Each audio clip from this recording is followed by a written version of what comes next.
On va continuer avec les étudiants universitaires.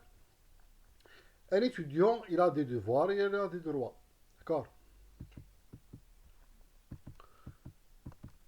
On va commencer par les droits. L'étudiant a droit à un enseignement et à une formation à la recherche de qualité. Pour ce faire, il a de droit à un encadrement de qualité qui utilise des méthodes pédagogiques modernes et adaptées.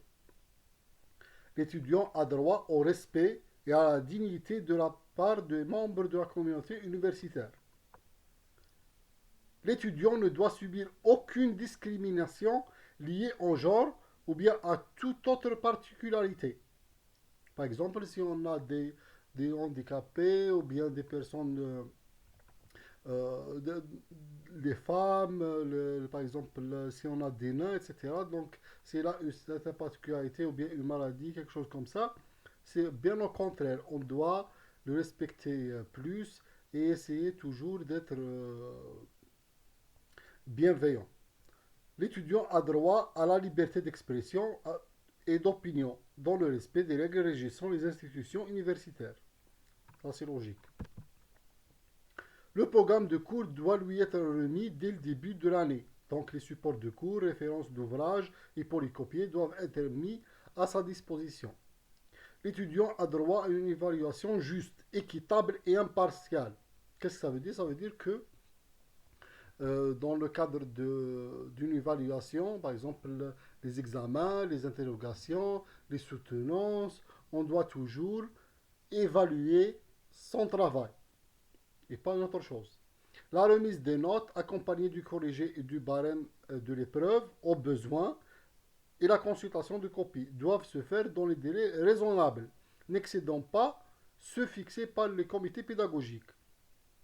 Dans le cadre de notre université ou bien des universités algériennes, normalement, on a le droit à la consultation de copies dans le cadre de l'examen, hein, pas celui de l'attrapage.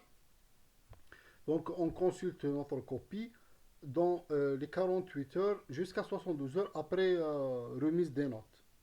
L'étudiant a le droit de présenter un recours s'il estime lésé dans la correction d'une épreuve.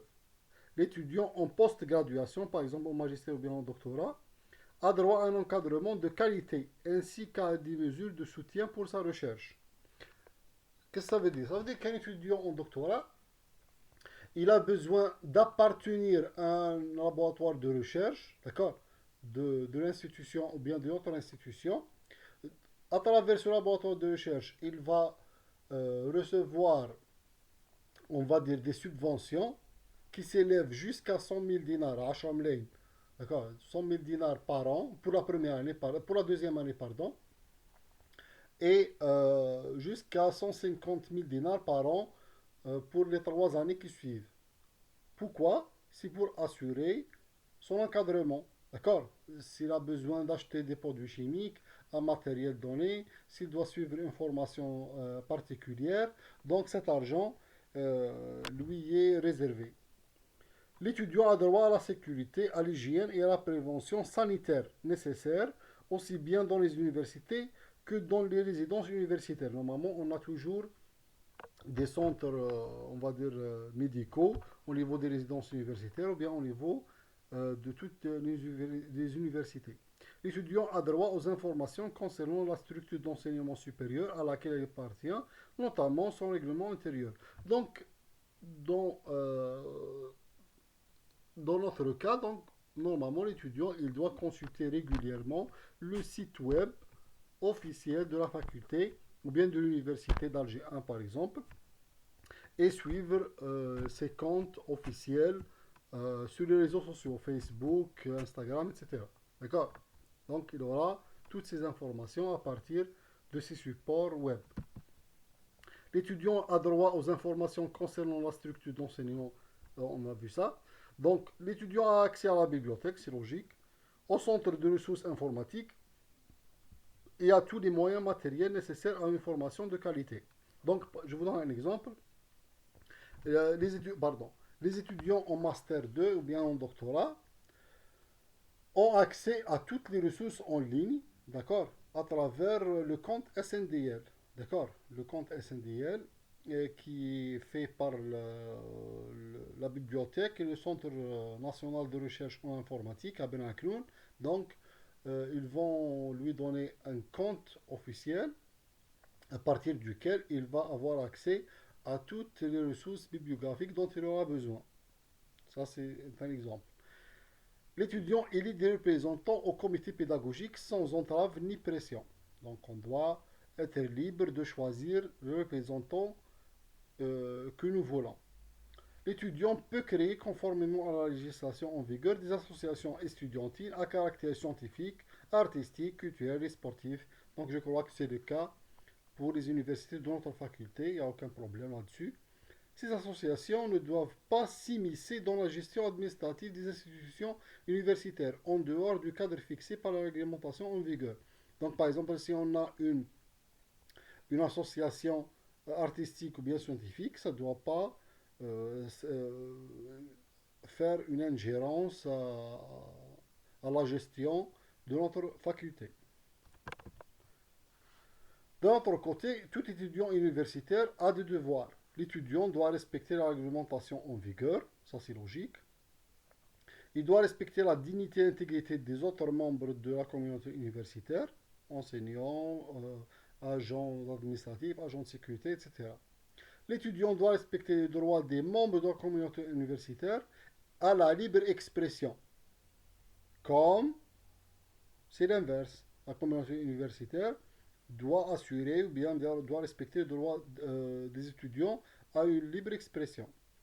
L'étudiant doit respecter les résultats des jurys de délibération. Si par exemple l'étudiant a une moyenne par exemple de 9,98 et le jury estime que l'étudiant doit redoubler, il doit redoubler.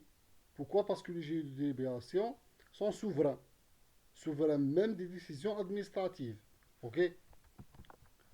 L'étudiant est dans l'obligation de fournir des informations exactes et précises lors de son inscription et de s'acquitter des obligations administratives envers l'établissement. Par exemple, si l'étudiant il va quitter l'établissement au bout de son année de Master 2, il doit rendre, par exemple, s'il a prêté des livres ou bien des ouvrages de la bibliothèque, il doit les rendre à la bibliothèque pour avoir un quitus.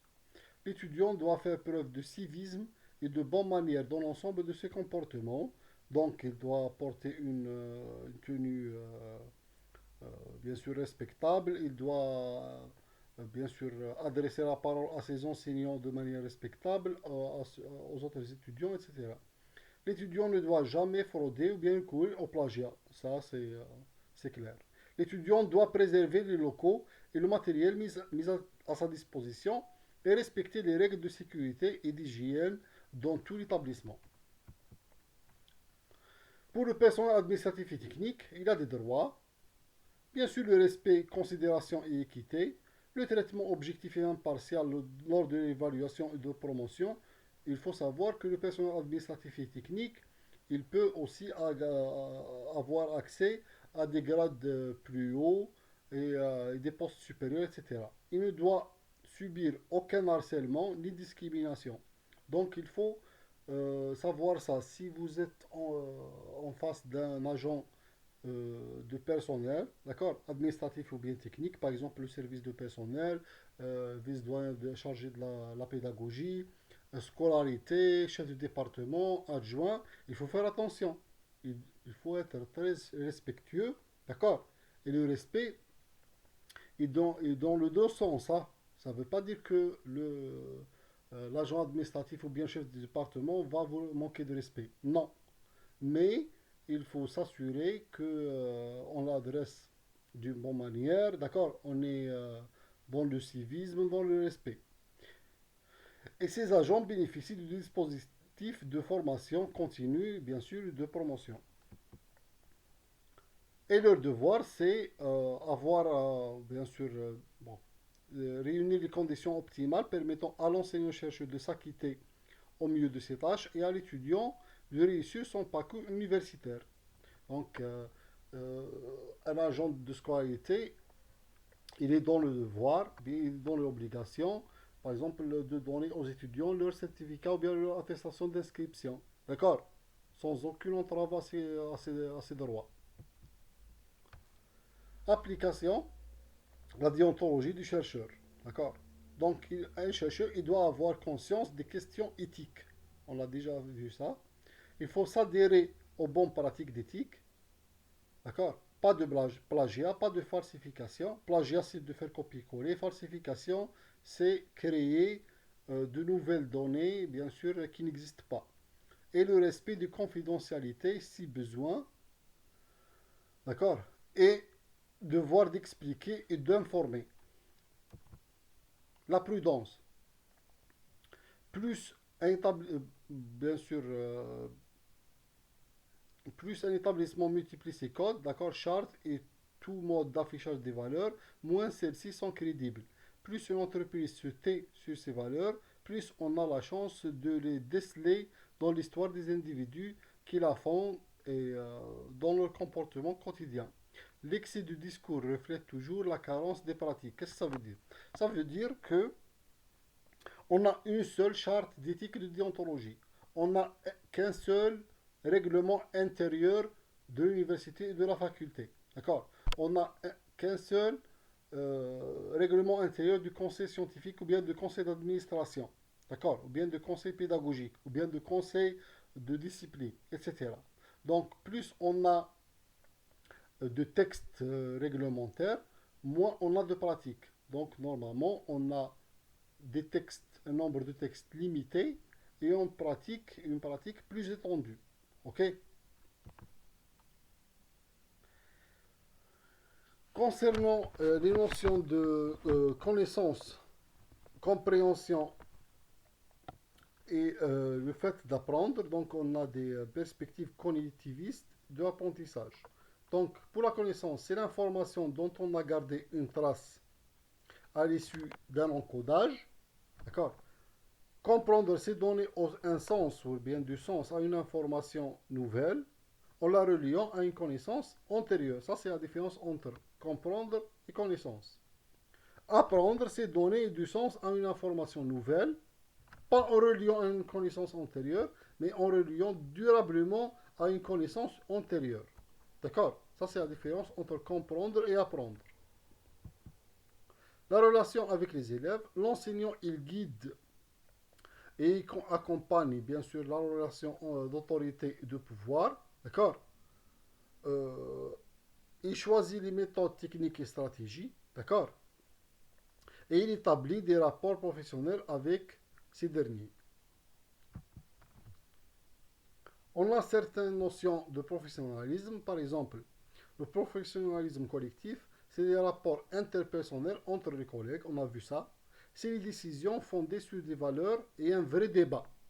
D'accord. Ça, c'est surtout vrai dans le cadre de conseils scientifiques, par exemple, de comités scientifiques de département et conseils scientifiques de faculté. Par exemple, si on veut créer une nouvelle filière en deuxième année, par exemple, ou bien en troisième année, on a un vrai débat, d'accord. Et au bout de ce débat, on a des décisions qui sont prises par vote.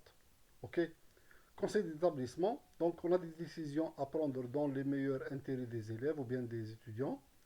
Et on a l'éthique en formation continue. C'est l'obligation de compétences professionnelles. Qu'est-ce que ça veut dire? Ça veut dire qu'on est dans l'obligation d'assurer des formations continues pour le personnel, d'accord? Pour les enseignants et pour les étudiants. D'accord? Et en dernier, on a une question. Quel objectif possible pour un enseignant? C'est de participer activement à la réussite. D'accord? À la réussite de l'étudiant. C'est de réussir sa propre carrière à travers les diplômes et à travers les publications. C'est de prendre part à la gestion de l'institution en participant par exemple aux différents conseils ou bien en briguant les différents postes d'administration.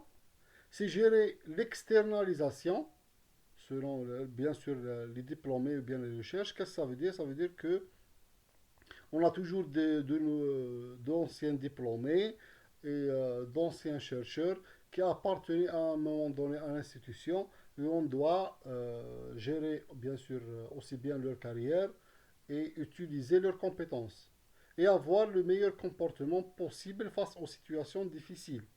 Par exemple, dans le cas de tricherie, de tentation de tricherie, bien, ou bien de combine. Si par exemple j'ai un étudiant qui triche et qui a un mauvais comportement, comment est-ce que je vais traiter cette situation? Ça, c'est une très bonne question.